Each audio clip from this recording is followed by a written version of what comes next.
Performance from Ghaziabad, this time from the Gauranga Gurukul, led by Rukmani Jeevan Prabhu and his team. Gurukul के बच्चे और उनके पालक सब मिलकर उन्होंने ये बहुत ही सुंदर लघु नाटिका तैयार करी है, जिसका मुख्य उद्देश्य है परम पूज्य श्री गोपाल कृष्ण गोस्वामी गुरु महाराज का जो अनवरत संघर्ष उन्होंने इस्कॉन जुहू मंदिर की स्थापना के लिए प्रस्तुत किया था, श्रील प्रभुपाद की प्रसन्नता के लिए उसको प्रस्तुत करेंगे. Get ready for the Gauranga Gurukul.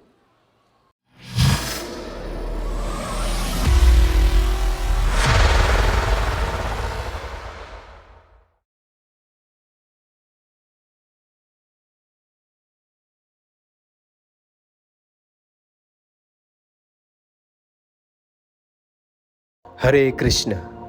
आइए हम देखते हैं कि कैसे इस्कॉन संस्थापक आचार्य श्रील एसी भक्ति वेदांत स्वामी प्रभुपाद और उनके भक्तों ने मुंबई के जुहू शहर में स्थित श्री श्री राधा रास बिहारी जी का मंदिर बनाने के लिए संघर्ष किया.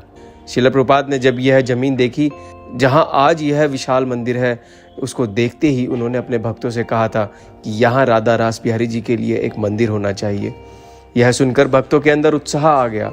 श्रील प्रभुपाद ने भक्तों के साथ मिलकर मिस्टर नायर, जिनकी यह जमीन थी, उनके साथ उस जमीन का सौदा कर लिया और कुछ अंश अग्रिम भुगतान के रूप में नकद दे दिया.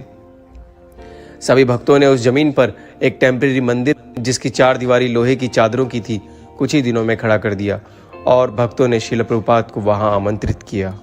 हे महोदय, कृपया आप यहीं रुकिए.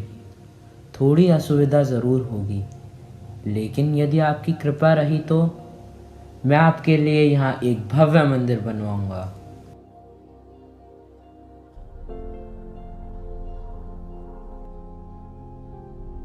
क्या हुआ गिरिराज, तुम अत्यंत दुखी दिख रहे हो. श्रील प्रभुपाद जी, आपने सही पहचाना. मैं अत्यंत चिंतित हूँ, क्योंकि मुझे जो पता चला है उससे इन सब भक्तों की और आपकी चिंता बढ़ जाएगी. ऐसा क्या हुआ.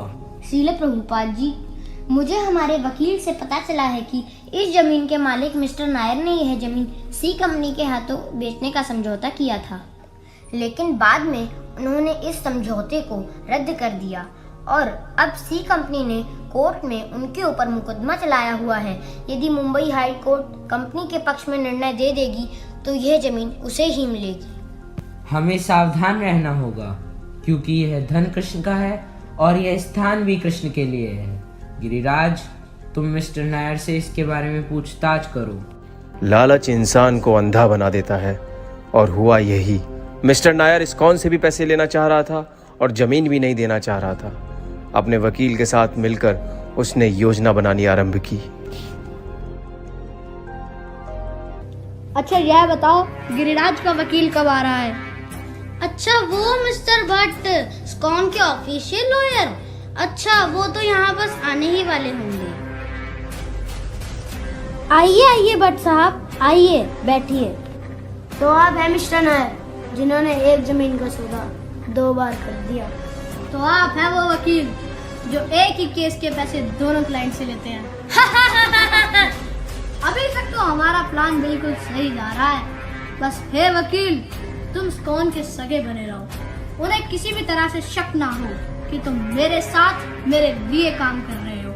और अपनी जेब की चिंता मत कर, तू बस मुंह खोल.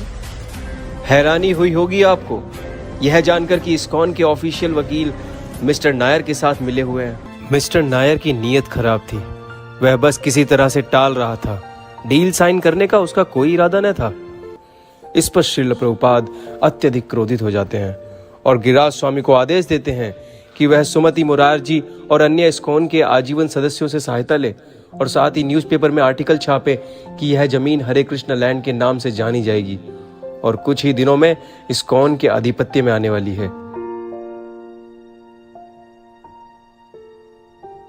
क्यों? आप सबने ये क्यों किया? किस अधिकार से आपने समाचार पत्र में यह नोटिस छपवाया? अब तक आपने सरकार का कर तक नहीं जमा करवाया और ना ही आपने चैरिटी कमिश्नर से अनुमति ली है और मुझे गलत साबित करने पर तुले हैं. आप क्या मुझे मुंबई में बदनाम कराना चाहते हैं? नहीं, ऐसी बात नहीं है. हम तो बस तथ्य सामने लाना चाहते हैं ताकि सभी को इसकी जानकारी हो जाए. जानकारी? कैसी जानकारी? तथ्य तो यह है कि आपने अभी तक अनुमति नहीं ली है। तथ्य यह है कि आपने अभी तक सरकार को कर भुगतान नहीं किया है और आप उल्टा मुझे ही दोषी ठहरा रहे हैं।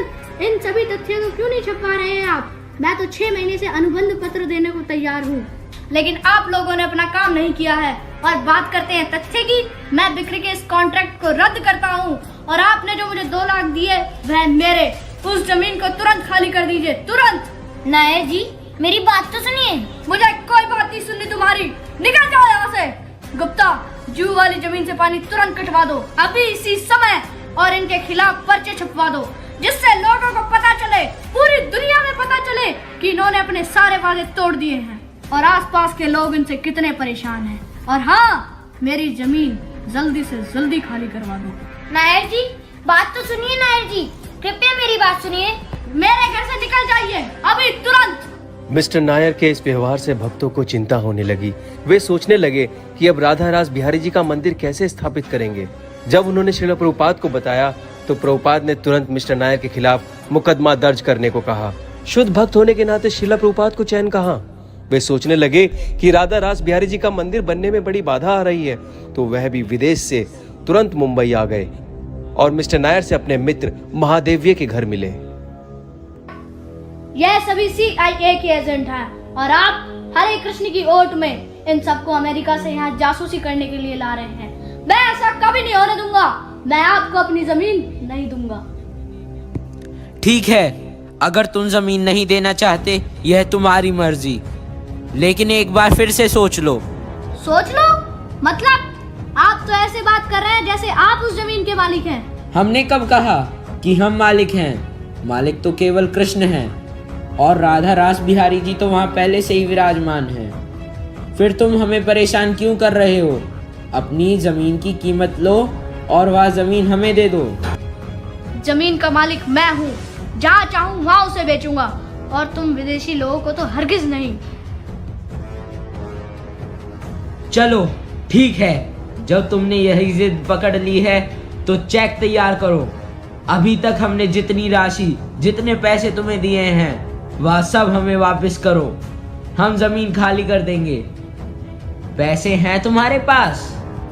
हाँ, है पैसे मेरे पास। तुम्हारी तरह भिखारी नहीं हूँ मैं। मेरे पास पैसा है, पावर है। तुम्हें मेरी ताकत का अंदाजा ही नहीं है। मूर्तियों को तोड़कर बाहर फेंक दूंगा और तुम लोगों को वहां से लात मार कर निकाल दूंगा।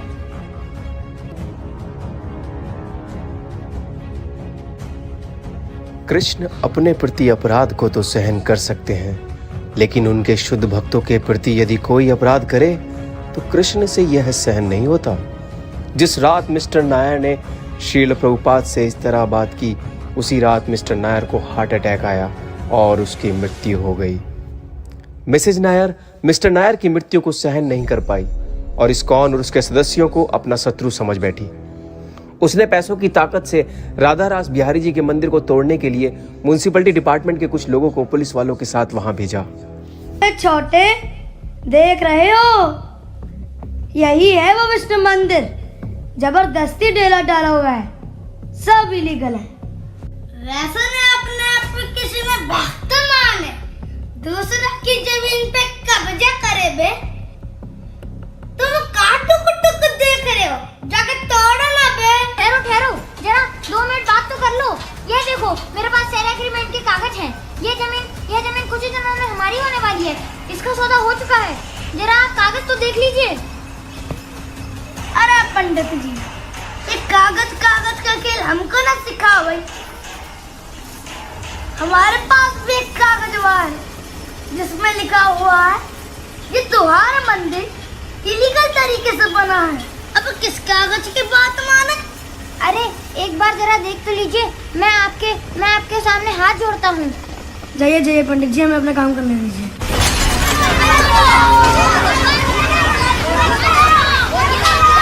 तुम बाकी का तोड़ो, मैं मूर्तियाँ तोड़ने जाता हूँ। नहीं, मैं इस मूर्ति को नहीं तोड़ने दूंगी। अगर तुम्हें इस मूर्ति को तोड़ना है तो पहले मेरे प्राण लेने होंगे। अच्छा देवी जी, प्राण लेने होंगे, अभी लेता हूँ। परिस्थिति की गंभीरता को देखते हुए एक भक्त श्रील प्रभुपाद के मित्र महादेव्य जी को फोन करते हैं कृष्ण महादेव जी, यहाँ कुछ लोग म्यूनिसिपालिटी से आए हुए हैं, उनके साथ कुछ पुलिस वाले भी हैं और जबरदस्ती इस मंदिर को तोड़ रहे हैं। कृपया आप हमारी मदद कीजिए। क्या? अच्छा, रुको, मैं अभी श्रीमान बाल ठाकरे जी से बात करता हूँ।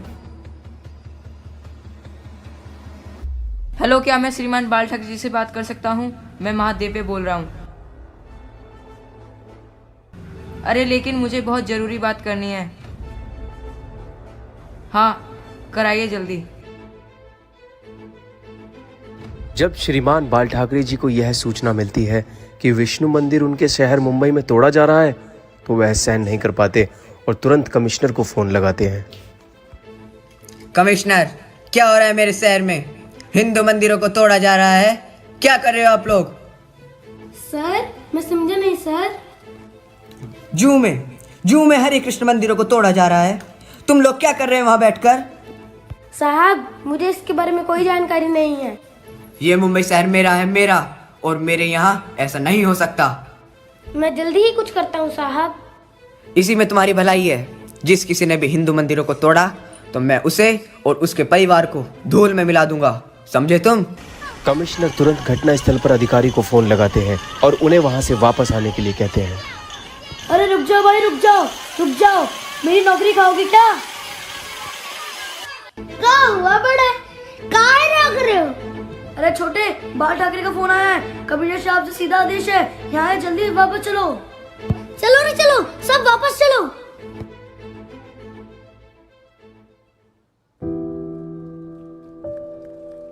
मंदिर लगभग टूट चुका था। सभी भक्त बहुत परेशान थे। मिसेज नायर को चैन नहीं था। उसने हाई कोर्ट में अपील दर्ज कर दी। भक्त घबरा गए और तुरंत जज से मिले। जज ने भक्तों से कहा कि तुम्हारे पास 2 दिन है। यदि तुम वहां फिर से टेम्परेरी मंदिर खड़ा कर लेते हो तो मैं उसे तोड़ने का आदेश नहीं दे पाऊंगा। यह सुनकर भक्तों के अंदर उत्साह आता है और असंभव कार्य को करने की ठान बैठते हैं और मंदिर बनाने में जुट जाते हैं। भक्तों हाथ बढ़ाना, भक्तों हाथ बढ़ाना, मंदिर है बनाना, मंदिर है बनाना। एक अकेला थक जाएगा, मिलकर हाथ बढ़ाना। एक अकेला थक जाएगा, मिलकर हाथ बढ़ाना। भक्तों हाथ बढ़ाना, भक्तों हाथ बढ़ाना।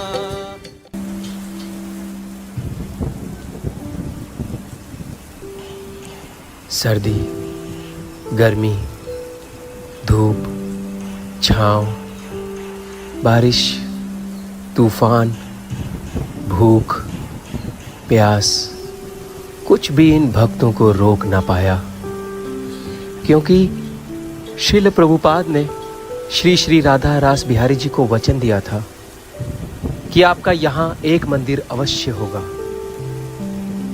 गुरु यदि प्रसन्न हो जाते हैं तो कृष्ण की कृपा प्राप्त होती है। इसी कृपा के भूखे हैं ये भक्त, और इनकी कोई इच्छा न थी। ओ कृष्णा आ! बस कुछ देर और, अभी आराम का समय नहीं है। अगर हमने 2 दिन में यह मंदिर नहीं बनाया तो कोर्ट हमारे खिलाफ फैसला सुना देगी। थोड़ी और हिम्मत करो, हमें अभी थकना नहीं है। क्या आप सब नहीं चाहते कि यहाँ राधा रास बिहारी जी का मंदिर बने? क्या आप सब नहीं चाहते कि यहाँ के लोग राधा रास बिहारी जी का जूठन उनका प्रसाद पाएं? क्या आप सब नहीं चाहते कि राधा रास बिहारी जी की हम सब सेवा करें?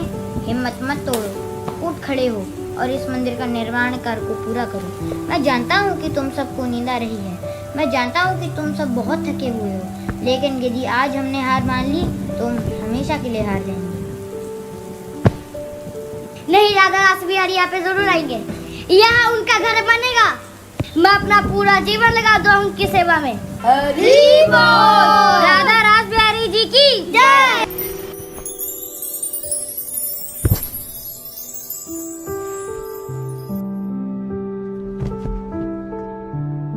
सोमवार का दिन था। भक्तों ने 2 दिन के अंदर टेम्परेरी मंदिर उस जगह पर फिर से खड़ा कर दिया। कोर्ट में पेशगी हुई। जज ने भक्तों के फेवर में फैसला सुनाया कि अब तो यह मंदिर बन चुका है, मैं इसे तोड़ने का आदेश नहीं दे सकता, इसलिए इस डील को करना ही होगा। जज का फैसला सुनकर मिसेज नायर निराश हुई और भक्तों के पास जा पहुंची, जहां मिस्टर सेठी भी उपस्थित थे। कोर्ट में केस हारी हूँ, उम्मीदें नहीं छोड़ी हैं, अपना पति खोया है मैंने। तुम लोगों से तो मैं किसी भी कीमत पे यह जमीन वापस लेकर रहूंगी। 10, 20, 50 जितने चाहे उतने गुंडे अभी बेचती हूँ। 2-4 डंडे खाओगे, अपने आप अकल ठिकाने आ जाएगी, ढोंगी कहीं के। अरे ब्रजमोहन, लेकर आइयो मेरी गन। 10, 20, 50 क्यों देवी जी? भेजना तो 251 भेजना। 250 कारतूस है मेरे पास, कम से कम एक तो बचेगा अगर मंदिर तोड़ना हो तो। समझी देवी जी? मंदिर तो यहाँ बन के रहेगा जब तक मैं जिंदा हूँ। मिस्टर सेठी की धमकी सुनकर मिसेज नायर शांत हो जाती है और उन्हें समझ में आ जाता है कि श्री श्री राधा रास बिहारी जी उसी जगह पर आना चाहते हैं। वह अंत में श्रील प्रभुपाद से क्षमा मांगती है। अब भक्तगण एक विशाल मंदिर बनाने के कार्य में जुट जाते हैं।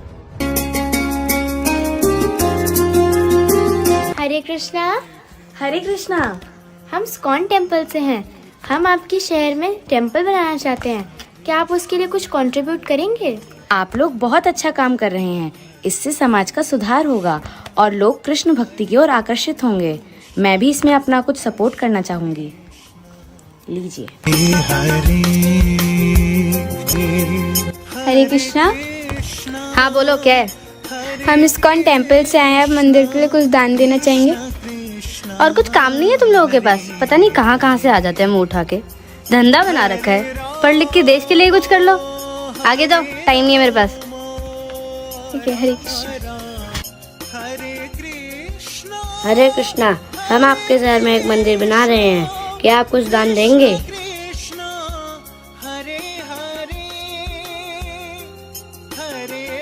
हरे कृष्णा। हम आपके शहर में एक मंदिर बना रहे हैं, क्या आप कुछ दान देंगे? थू थू जैसे लोगों पर, काम के नकाब के दुश्मन अनाज के, हट्टे कट्टे दिखते हो तुम, कुछ काम क्यों नहीं करते? हट।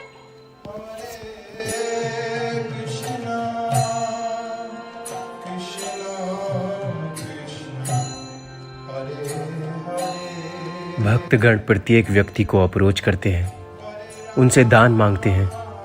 कोई उनका स्वागत करता, कोई उन्हें धुतकारता तो कोई उन्हें गालियां देता, लेकिन किसी भी प्रकार का मान अपमान उनको अपनी राह से भटका न पाया। उनकी केवल एक ही इच्छा थी कि श्रील प्रभुपाद का सपना पूरा हो। धन इकट्ठा करके उन्होंने मंदिर का निर्माण कार्य पूरा करवाया और इस प्रकार श्रील प्रभुपाद की प्रसन्नता के लिए जुहू मंदिर भक्तों के समर्पण से संपूर्ण हुआ। परम पूज्य गोपाल कृष्ण गोस्वामी महाराज इस प्रोजेक्ट में पर्सनली जुड़े थे और 1977 में श्रील प्रभुपाद के प्रस्थान के बाद उनके सपने को पूरा करते हुए ऐसे कई सबसे बड़े इस्कॉन मंदिरों को प्रेरित करने और पूरा करने में लगे हुए हैं, परंतु अपने परम विनम्र स्वभाव के कारण यह सब गुप्त रूप से करते हैं। इन मंदिरों के निर्माण के लिए गुरु महाराज अनेक प्रकार से व्यस्त रहते हैं, जैसे अलग अलग डेवलपमेंट अथॉरिटीज़ के चक्कर लगाना, बड़े बड़े दानकर्ता से व्यक्तिगत रूप से मिलना, अलग अलग सरकारी अधिकारियों से रिलेशनशिप बनाना, यहाँ तक कि एक बार एक मुस्लिम अधिकारी को गुरु महाराज ने कुरान गिफ्ट में दी। बड़े बड़े आर्किटेक्ट से मिलना, उनके डिज़ाइन को देखना और उन्हें प्रोजेक्ट में जोड़ना, धन एकत्रित करने के लिए भक्तों को प्रेरित करना और अक्सर स्वयं इन प्रोजेक्ट में धन एकत्रित करके दे देना, कंस्ट्रक्शन साइट पर खुद जाकर देखना और न जाने क्या क्या शामिल है। शायद हमारे माता पिता ने हमारे लिए एक घर दिया होगा, परंतु गुरु महाराज इतने दयालु हैं कि इन मंदिरों के माध्यम से हमारे लिए इतने सारे घरों का निर्माण कर देना चाहते हैं कि हमें और आगे आने वाली पीढ़ी को कभी कमी न रहे और हमेशा संरक्षण मिल सके। श्री विग्रहाराधन नित्यानंद सिंगार तन मंदिर मार्जना दो, श्री विग्रहाराधन नित्यानंद सिंगार तन मंदिर मार्जना दो, युक्तश्च भक्तांश्च निजुञ्जतोऽपि वन्दे गुरश्रीचरणारविन्दम् युक्तश्च भक्तांश्च निजुञ्जतोऽपि वन्दे गुरश्रीचरणारविन्दम् Please put your hands together for Gauranga Gurukul. So this is Rukmini Jeevan Prabhu. He is a person who is driving this whole process. He is a chartered accountant by qualification. सब इनका उत्साह बढ़ाए please. उन्होंने बहुत सुंदर ये आयोजन किया है. कौमारमाचरेत प्राज्ञो धर्मान भागवत आर्यः दुर्लभम मानुषम जन्म तदप्यध्रुवम अर्थदम. बचपन से ही अपने अपने बच्चों को उचित संस्कार प्रदान करें ताकि वो आगे जाकर भारत के उन्नत नागरिक ही नहीं विश्व के उन्नत भक्त बने. यह है उद्देश्य हमारा. तो इसी सिलसिले में गौरांग गुरुकुल में आप अपने बच्चों को रजिस्टर करना चाहते हैं. For more enquiries you can go to the Kurukshetra tourism stall. वहां पर गौरांग गुरुकुल का इंक्वायरीज काउंटर भी है. वहां पे इंक्वायर कर सकते हैं और अपने बच्चों को रजिस्टर कराना तो कर सकते हैं. और विशेषतः हमारा भक्ति वेदांत गुरुकुल एंड इंटरनेशनल स्कूल भी है वृंदावन में जहां पर माधव जी पढ़ रहे हैं. तो वहां पे ऐसे स्कूल्स में भी आप अपने बच्चे को दर्ज करा सकते हैं. Want to request you all to please make use of this opportunity which was started by Srila Prabhupada. Srila Prabhupada Bhaktivedanta Gurukul International School की Srila Prabhupada की प्रसन्नता के लिए खुली हुए गौरांग गुरुकुल के